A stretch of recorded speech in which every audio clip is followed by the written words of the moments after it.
अस्सलामुअलैकुम व्यूअर्स, उम्मीद है आप सब खैरियत से होंगे। आज मेरे किचन में बन रही है बहुत ही मज़े की कटोरी चाट। आप इफ़्तार पार्टी के लिए बनाइए या ईद पर बनाइए। ये देखने में भी बहुत ही खूबसूरत है और खाने में भी बहुत ही मज़ेदार होती है।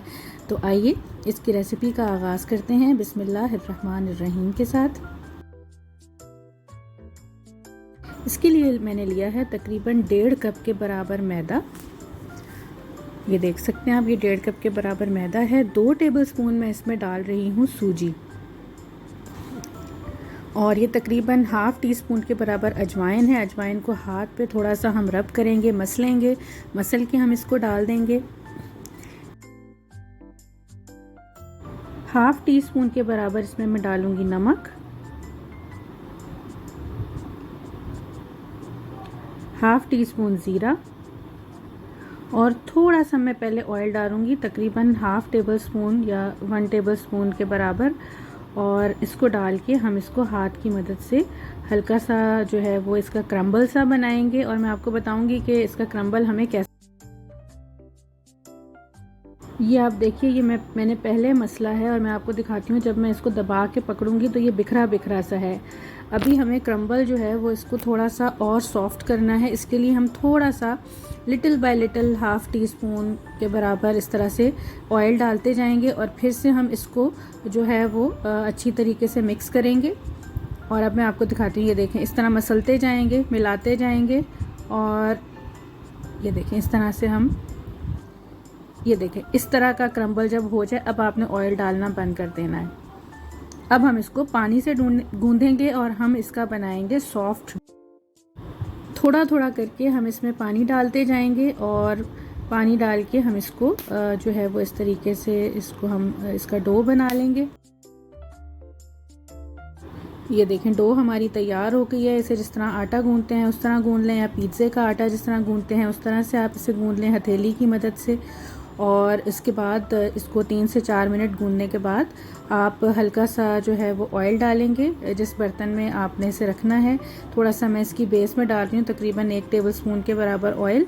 और इस ऑयल को मैं इस तरह फैला के इसके ऊपर इस बॉल को रोल कर लूँगी तो ये हर तरफ से ग्रीस हो जाएगा। और अब हम इसको तकरीबन 10 मिनट के लिए कवर करके रख देंगे। ऑयल लगाने से ऐसा होता है कि इसके ऊपर कोटिंग नहीं आती। तो अब 10 मिनट हो गए हैं। 10 मिनट के बाद जो है मैं इसे दोबारा गूंद रही हूँ। तकरीबन 2 मिनट मैं इसको और गूंदूंगी ताकि ये बहुत अच्छी तरह स्मूथ हो जाए। इसमें जो सूजी थी वो भी 10 मिनट में सेट हो जाती है मैदे के साथ। तो बस अब हमने इसको गूंद लेना है। ये इसकी फाइनल जो है वो इसके टचेस। बस अब हम जो है वो दोबारा गूंदने के बाद इसका हम एक रोल सा बना लेंगे, हाथ की मदद से लंबा सा पेड़ा बना लेंगे इस तरह से।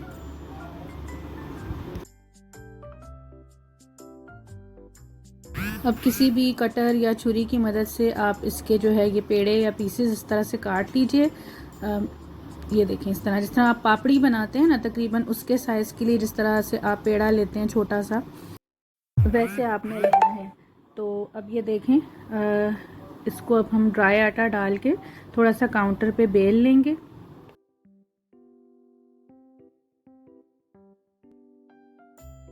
ये देखिए, तकरीबन हमने पापड़ी की थिकनेस जितनी ही इसको थिन बेलना है। और इसमें शेप का कोई ऐसा इशू नहीं कि बिल्कुल परफेक्ट राउंड आपकी शेप हो, क्योंकि अभी इसकी मज़ीद जो है वो फिनिशिंग होगी।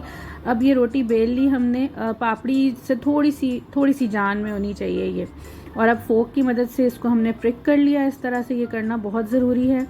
और ये देखें, ये अब हमने कर लिया इसको प्रिक। अब ये ले लिए हमने एक मेटल की कटोरी, कोई भी छोटा मेटल का बोल ले लीजिए आप। और मैं 2 तरीके से आपको बताऊंगी आप कैसे बना सकते हैं। ये बिल्कुल ड्राई होनी चाहिए बोल। इसके ऊपर जो है हमने जो प्रिक की हुई साइड थी उसको रखा। और अब हम दबा दबा के इसको इसके साथ इसकी जिस तरह क्रीज बनाते हैं, इस तरह इसकी हम देते जाएंगे शेप देने के लिए। थोड़े से इसमें रिंकल्स भी आते हैं तो कोई मसला नहीं है। इस तरह से ये देखें, इस तरह करते जाएंगे, हल्का हल्का हाथ की मदद से दबाते जाएंगे। इसे हम इसकी शेप दे लेंगे। ये देखें, इस तरह से दबा लिया अच्छी तरह। अब हम इसके एजेस को अंदर की तरफ थोड़ा सा फोल्ड करेंगे। ऊपर से हमने इसकी फिनिशिंग देनी है।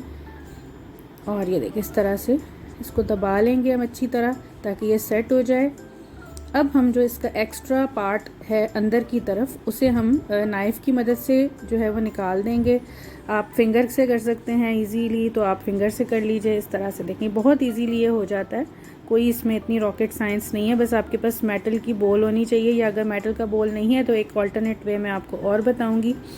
अब इसके एजेस जो हैं उनको आप हाथ की मदद से जो थोड़ा बहुत रह गया उससे फिनिशिंग दे लीजिए।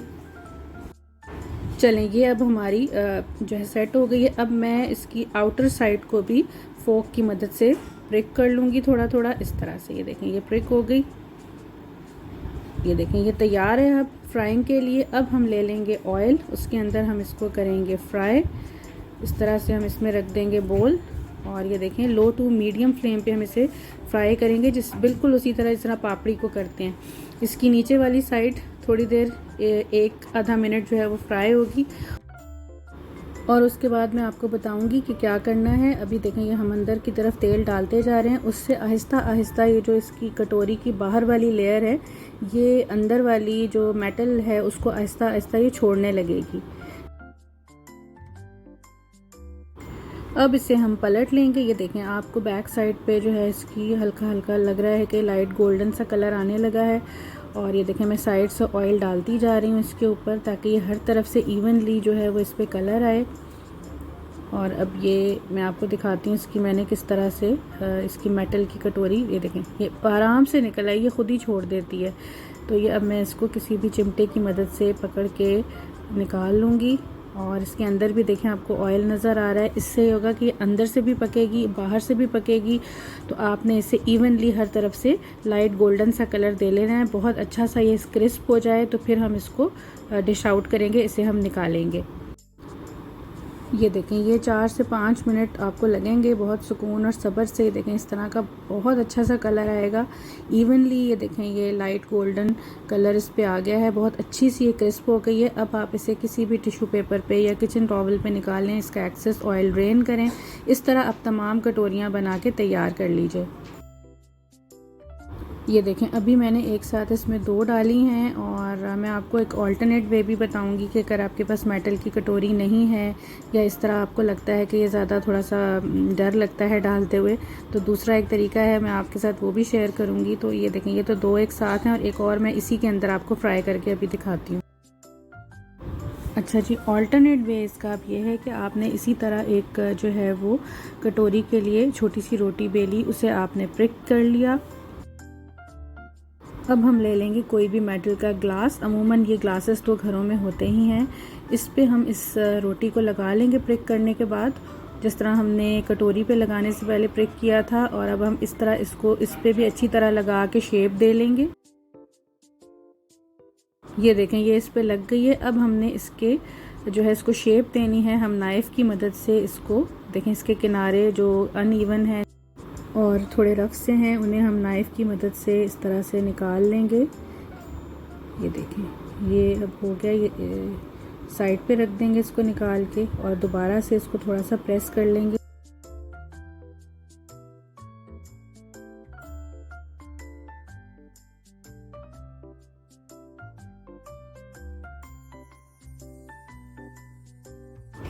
अब इसे भी हम जो है वो इस तरह लगाने के बाद इसको भी हम फोक की मदद से प्रिक करेंगे, जिस तरह हमने मेटल की जो है बाउल्स के साथ किया था। इस तरह से इसको बाहर की तरफ से प्रिक कर लेंगे।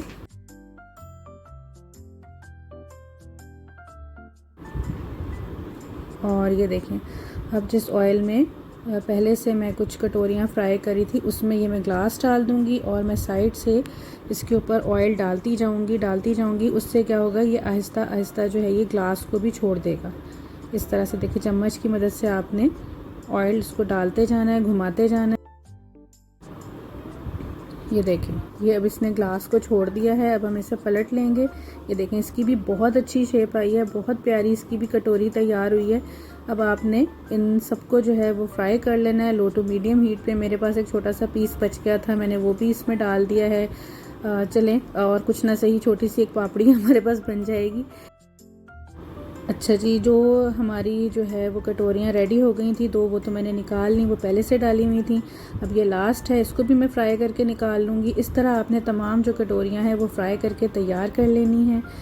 उनको आपने टिश्यू पेपर पे या किचन टॉवल पे निकाल लेना है।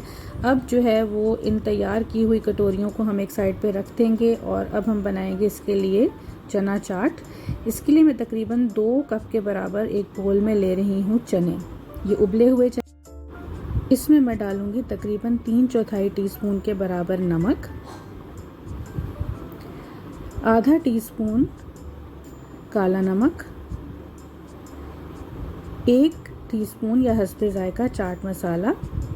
आपको ज़्यादा तीखा पसंद है, आप ज़्यादा चाट मसाला डालिए। तकरीबन 2 टेबलस्पून के बराबर मैं इसमें डालूंगी इमली का पानी और तकरीबन 1 से 2 टेबलस्पून हस्बे ज़ायका आप लीमू का रस डालिए अगर आपको ज़्यादा खट्टा पसंद है। मैंने तकरीबन 1.5 टेबलस्पून डाला था। 1 टेबलस्पून भर के मैंने डाली है चीनी और तकरीबन 1 मीडियम साइज़ की प्याज चॉप की हुई थी वो मैंने डाल दी है। और ये आधा टमाटर था तकरीबन मीडियम साइज़ का, उसके मैंने बीज निकाल लिए थे, वो डाल दिया चॉप करके। 1 से 2 हरी मिर्चें आप डाल दीजिए, अगर बच्चे खा रहे हैं तो आप अवॉइड कीजिए। और हरा धनिया चॉप किया हुआ है, ये भी हम इसमें डाल देंगे। ये तकरीबन आधा कप के बराबर था।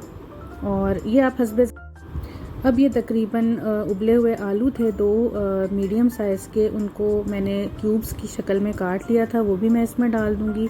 ये तो चाट की जान होते हैं और अच्छी तरह अब हम तमाम इन चीज़ों को मिक्स कर लेंगे। तो ये हमारी जो चाट है ये हो गई है रेडी। अब आती है सर्विंग की बारी। सर्विंग के लिए हम एक कटोरी ले लेंगे, मैं आपको एक सिंगल सर्विंग करके बताऊंगी। इसमें हम डालेंगे थोड़ी सी चाट, पूरा ऊपर तक आपने इसको नहीं भरना, थोड़ा सा आप इसमें जगह छोड़िए क्योंकि अभी इसमें और जो है इसके लवाजमात चाट के जाएंगे। हरी चटनी डाल दी है मैंने दही वाली, जिसकी रेसिपी मेरे चैनल पर मौजूद है। आम जो आप धनिया पुदीने हरी मिर्च की आप बनाते हैं वो बना लीजिए, चाहें तो आप दही ना डालिए, उसके बगैर वाली आप इस्तेमाल कर लीजिए हरी चटनी। इसके अलावा इसमें तकरीबन 1 टीस्पून मैंने डाली है इमली की खट्टी मीठी चटनी। इसकी रेसिपी भी मेरे चैनल पर मौजूद है, मैं आपको उसका लिंक भी दे देती हूँ डिस्क्रिप्शन बॉक्स में। अब ये सादी दही है फेंटी हुई, ये थोड़ी सी डाल देंगे, तकरीबन 1 से 1.5 टेबलस्पून या 2 टेबलस्पून, अगर आपको ज़्यादा पसंद है आप ज़्यादा डालिए। थोड़ी सी मैं इस पर इमली की चटनी। अब इसकी टॉपिंग के लिए जाएंगे थोड़े से अनार के दाने, ये बहुत अच्छे लगते हैं, खाने में भी बहुत मज़ा आता है और लुक भी इससे बहुत अच्छी हो जाती है। थोड़े से मैं इस पर डालूंगी सेव। ये देखें, ये अब हमारी बन गई है जनाब मज़ेदार सी कटोरी चाट।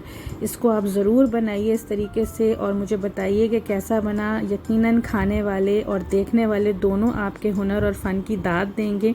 कम खर्च, बाला नशी, बहुत ही आसान और सिंपल इंग्रेडिएंट्स के साथ तैयार होने वाली ये रेसिपी है। ईद पर भी बनाइए, इफ्तार में भी बनाइए। मुझे दुआओं में याद रखिए, अपना बहुत सा ख्याल रखिए। अल्लाह हाफ़िज़।